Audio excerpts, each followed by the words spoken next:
Dans cette vidéo, on va voir comment utiliser un compresseur sur son drum bus.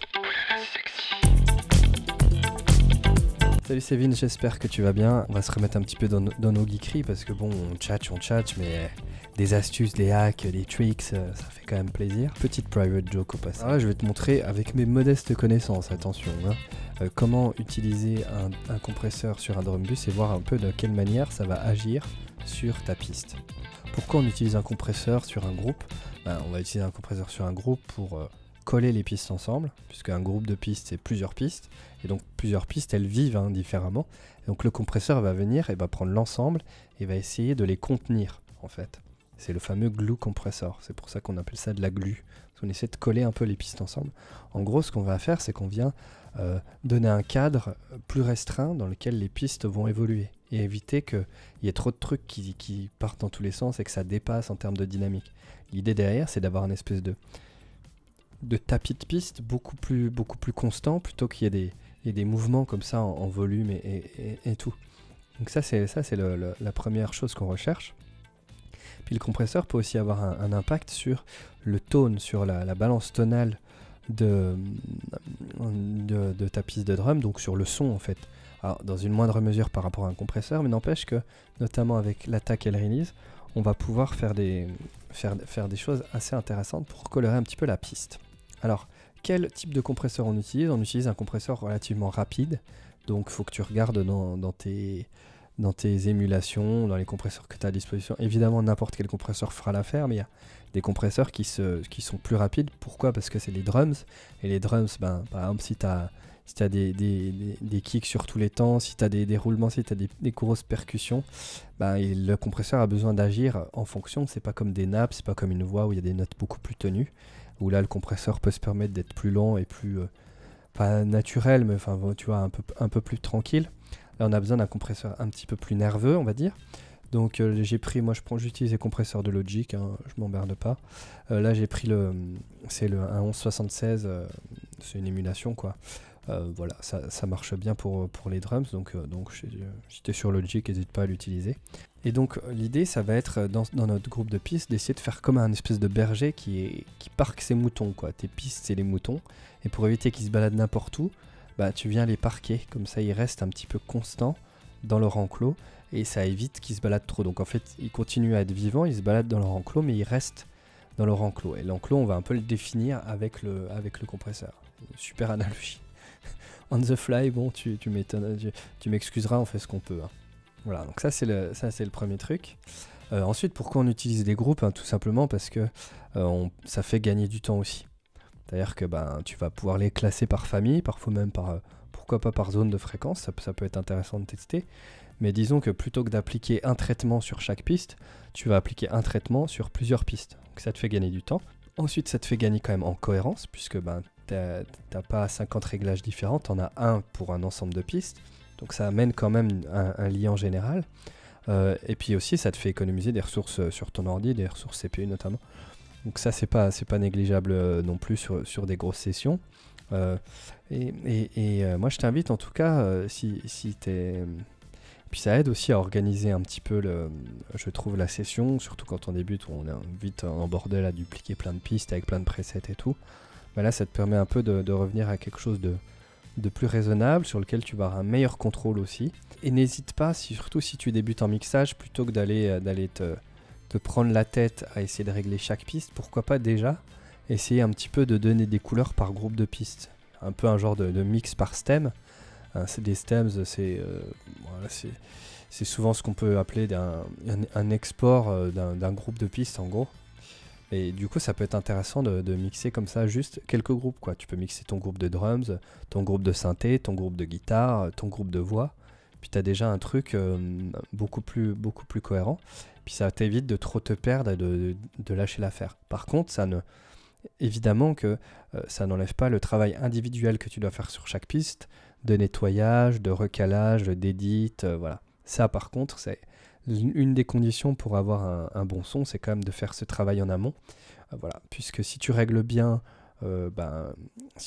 tes pistes avant même de faire quoi que ce soit dessus, forcément le moindre effet que tu vas mettre dessus va mieux se comporter et tu auras un meilleur résultat. Là, l'idée, c'est d'aller assez vite et te donner un espèce de cadre de départ et toi ensuite d'aller bidouiller pour rechercher les valeurs intéressantes. Je vais te montrer un peu deux, trois possibilités et puis surtout t'expliquer rapidement les réglages.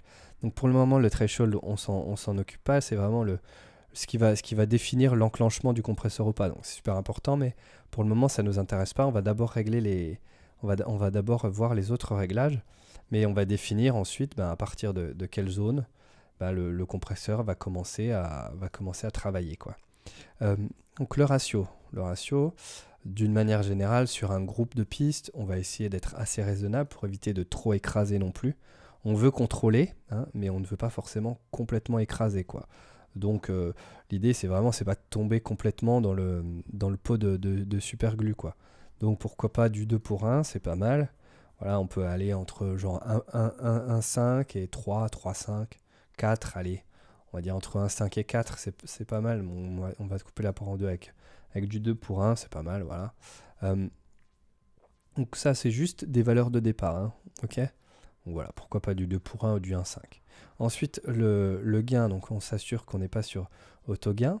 Donc on appelle ça le gain, le make-up gain, ça dépend un petit peu du langage et de l'interface, mais en gros, c'est ce qui va compenser la compression, puisqu'on compresse le volume, donc on écrase du volume, qu'on fait diminuer un petit peu du volume, et du coup, on essaie de compenser ce volume par la suite. Voilà. Pour le moment, on ne touche pas. Là, ce qui nous intéresse particulièrement, c'est l'attaque et le release. Ces deux potards, quand on débute, on ne comprend pas forcément bien à quoi ils servent, mais en fait, ils sont essentiels justement pour amener ce tone, cette fameuse couleur à la compression. C'est vraiment très important. Donc l'attaque, c'est évidemment le temps que le compresseur va mettre. Une fois qu'on a franchi le seuil, une fois qu'on a eu le premier signal, ça c'est le deuxième signal. Okay, donc le threshold est franchi, le compresseur se lance, mais il ne commencera à compresser qu'une fois que le temps d'attaque sera passé. Ce qui te permet en fait de laisser par exemple passer les transitoires, les fameuses transients, les fameuses attaques. Voilà, tu sais, sur une onde de forme, tu as genre une barre avec l'attaque, puis après tu as une espèce de queue comme ça. C'est un peu ça l'idée, c'est d'avoir une attaque assez longue, comme ça on a le temps de laisser passer tout ce qui est les attaques, les percussifs, quoi. Et c'est super important en drum, c'est que ça. Donc c'est une attaque et une résonance. Donc forcément, si tu coupes l'attaque, tu coupes quand même vachement du son de ta drums. Donc c'est important de mettre une attaque assez longue, voilà, pourquoi pas 70 millisecondes, c'est pas mal. Entre 50 et 80, ça te laisse largement le temps de laisser passer les transientes. Par contre, le release, c'est l'inverse. Le release, c'est en fait combien de temps la compression va durer avant de redescendre à zéro, avant de se désenclencher, en gros. Et donc forcément, si tu mets une valeur très longue, le compresseur va rester longtemps enclenché avant de revenir à zéro et d'être prêt à recevoir en gros une nouvelle transitoire, de recalculer le seuil. Donc moi je te conseille par contre de mettre un release très court, comme ça le compresseur va s'activer, se désactiver très rapidement, ce qui est plutôt ce qu'on recherche pour les drums. Là où il faut faire attention, c'est que si c'est trop rapide, ça peut vraiment avoir l'effet de une espèce d'effet de pump comme ça qui n'est pas toujours bienvenu. Voilà. Un autre truc important ici, c'est le potard de mix. Pour le moment, on n'y touche pas, mais il est essentiel aussi pour faire de la compression parallèle. Donc c'est un dry wet en gros, hein. Tu vas pouvoir modifier, doser entre le signal non compressé et le signal compressé. Donc voilà, c'est le fameux truc pour faire de la compression parallèle de New York, machin, bullshit. C'est juste ça, hein, c'est un dry wet. Hein. Mais c'est super puissant. Et pour justement donner des couleurs un petit peu radicales. Et voilà. Et un dernier point très important, c'est l'input gain et l'output gain. En gros, tu as besoin quand même d'avoir un signal assez fort. Ça, c'est d'une manière générale. Il faut que tu aies un signal d'assez bonne qualité, bien sûr, mais qui ait assez de gain, assez de patate dans ton signal. Si tu as une onde de forme qui est toute petite, si tu vois que sur ton vumètre, tu restes en bas et tout, c'est compliqué parce que le plugin est quand même calibré d'une certaine manière, les machines sont calibrées d'une certaine manière, elles ont besoin d'un signal quand même suffisamment costaud. Là, dans le cas du threshold, c'est toi qui vas chercher le signal, c'est toi qui vas définir à partir de quand le compresseur va s'enclencher. Mais si tu es obligé de baisser le threshold parce que tu as tellement peu de signal, tu vois, donc tu es obligé de le baisser pour enfin atteindre ton signal, derrière tu te retrouves par exemple ici, et tu es coincé, tu n'as presque plus de marge de manœuvre, tu vois. Si tu peux juste faire ça pour voir tes réglages, ben, c'est un peu bidon, quoi. Alors que si tu peux profiter de toute l'amplitude ou au moins une grande partie de l'amplitude du potard, ça te permet de tester beaucoup plus de choses, d'avoir beaucoup plus de liberté pour justement faire vivre ton compresseur. Donc, si jamais c'est le cas, en général, il faut essayer de régler à la source, donc peut-être revoir tes réglages, peut-être tu as un fader qui est super bas dans ta piste, voilà, ou juste faut refaire ta prise et mieux régler tes préamps, par exemple. Sinon, tu peux utiliser ici l'input gain pour augmenter en fait la quantité de gain avant que le compresseur n'agisse. Donc ça va te permettre de compenser, par exemple, plutôt que de te retrouver, j'en sais rien, ici à moins 45, bah, tu lui rajoutes 9 dB, bah, c'est comme si en fait on se retrouvait à moins 34, 35, je sais plus, moins 36, pardon. Calculer en même temps que tu fais des trucs, c'est compliqué. Bref, voilà, donc ça augmente en fait la quantité de signal, donc le compresseur va pouvoir mieux travailler. Par contre derrière, comme on se fait toujours avoir parce que ce qui est plus fort nous paraît mieux, ben évidemment on vient ici et appliquer la même valeur mais en négatif pour compenser en fait le surplus de volume qu'on a mis en entrée. Voilà. Ça permet comme ça d'avoir un compresseur qui se comporte de la même manière. On peut utiliser les mêmes réglages comme d'habitude, c'est juste qu'on a un meilleur signal en entrée. Évidemment, si ton signal est faiblard à l'enregistrement, le fait d'augmenter les gains, ça va risque d'augmenter le souffle, etc. Donc, il vaut mieux quand même régler la question en amont et pas utiliser ça. Mais ça peut être très important quand même de le connaître, ça peut vraiment te dépanner. Ok, donc maintenant qu'on a nos réglages à peu près prêts, on va mettre play, puis on va écouter les différentes choses et puis on va faire différents tests. Donc maintenant qu'on a fait le tour de la question, on peut commencer en baissant le seuil.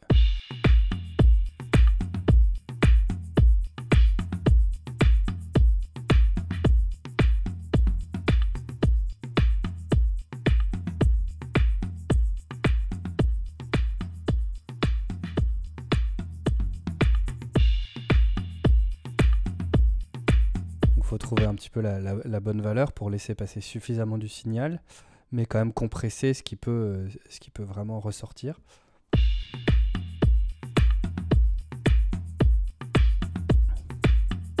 Donc ça c'est pas mal. Tu vois par contre qu'on a perdu un petit peu en gain. Du coup on va venir compenser. Nos 2 dB de réduction, ben on vient les recompenser avec le make-up gain.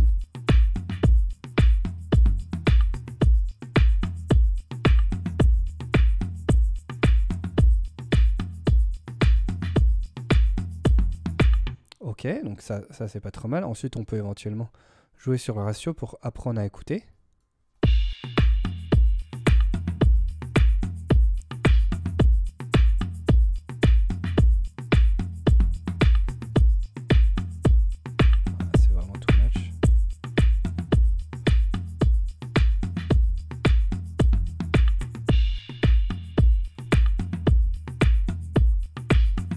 Tu vois quand même qu'un simple compresseur fait quand même grogner presque notre piste de drum. Hein. Et on va le faire grogner encore plus en baissant l'attaque pour que tu puisses bien te rendre compte de l'importance de bien régler ton attaque.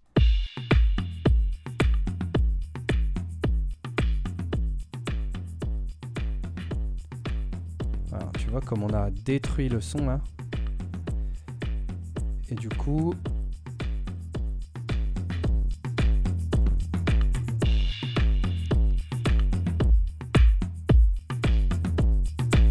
mettre quelque chose comme ça pour récupérer à peu près le volume.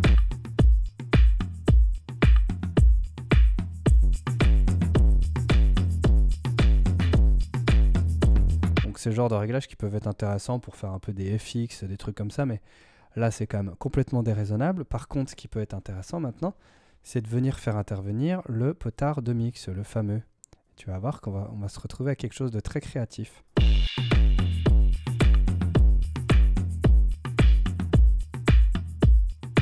On a récupéré notre signal dry. Et maintenant, on peut s'amuser.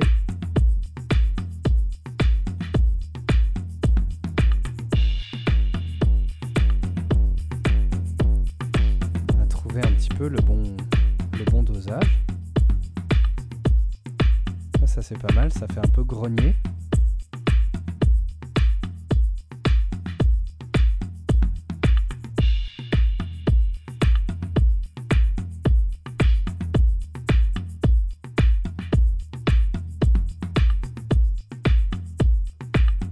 tu vois, d'une manière générale, comme on a contenu notamment le kick, qui était quand même l'élément très très fort, peut-être qu'il était d'ailleurs trop fort dans notre mix avant même d'avoir mis le compresseur, et peut-être qu'un bon move, ça aurait été d'abord de régler un peu plus, pourtant je l'ai déjà baissé plusieurs fois, mais de baisser un peu plus son volume pour être dans des bonnes conditions. Comme quoi, le plus important, ça reste toujours ce travail d'équilibre en amont, avant même d'utiliser le moindre plugin, puisque comme je te l'ai dit, bah, tu vois, ensuite le comportement du plugin va vraiment dépendre de la source sur laquelle on le met. On va essayer de récupérer quand même nos transitoires, voilà.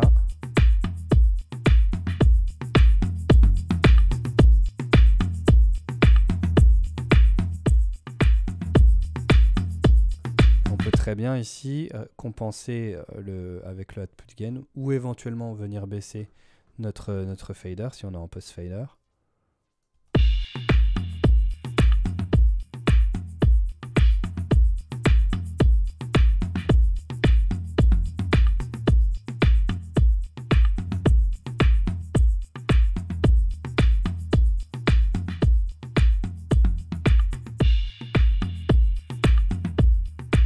C'est pas mal. Et si on vient augmenter notre release,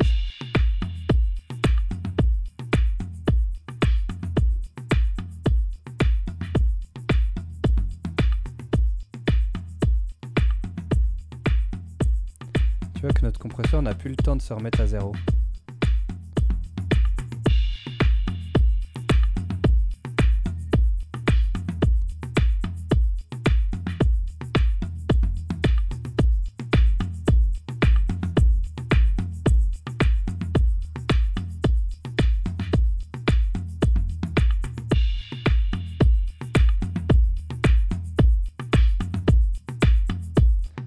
Donc il y a vraiment plein de manières de procéder, ça va vraiment être dépendant de ce que tu veux faire.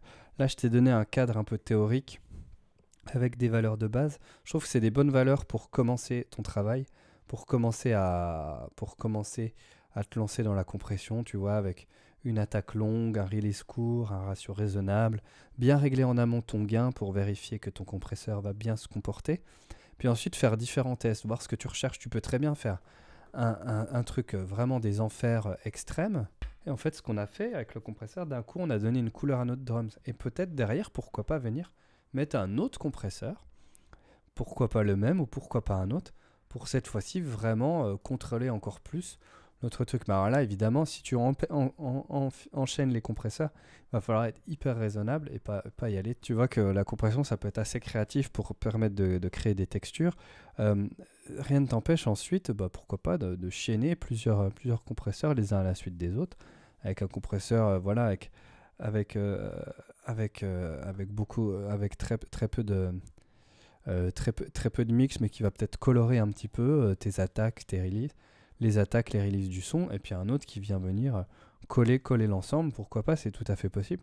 Ce qui compte, c'est d'être assez raisonnable. Ce qui est important, c'est quand même d'être assez raisonnable dans les choix, quoi. Tu peux pas tout faire sans conséquences. Tu vois que là, faire des réglages extrêmes sur le compresseur, ça a d'énormes conséquences sur le son. Donc ensuite, c'est à toi de voir, de réfléchir à ce qui te paraît le mieux en fonction, encore une fois, du contexte. Mais dans tous les cas, ce qui importe d'abord, ce sera dans tous les cas de régler la question de la source, de faire en sorte que ton équilibre, avant même de penser au compresseur, il soit quand même à peu près bien. Là, moi, je trouve que mon équilibre, il n'était pas top.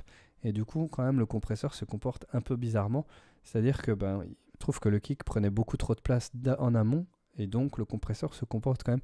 Le compresseur, du coup, est vachement influencé par la puissance du kick en termes de volume, quoi, qui prend beaucoup de place par rapport à l'ensemble. Donc, il faut vraiment se rappeler que ce qui compte à l'origine, c'est la source, et que si tu sens que tu n'arrives pas à ce que tu veux, c'est peut-être que tu as un problème en amont. Voilà, avant même de réfléchir à te dire je vais mettre un compresseur, je vais faire ça, je vais faire ça. D'accord? Bon, voilà, tu as eu un petit tour d'horizon, ça va te permettre de te mettre le pied à l'étrier si ce n'était pas encore le cas. J'espère que cette vidéo t'a été utile. Si c'est le cas, comme d'habitude, tu peux mettre un pouce en l'air, t'abonner à la chaîne, nous rejoindre dans la PM School si tu veux te former et progresser en production musicale. Je te laisse, fais plein de musique. Ciao.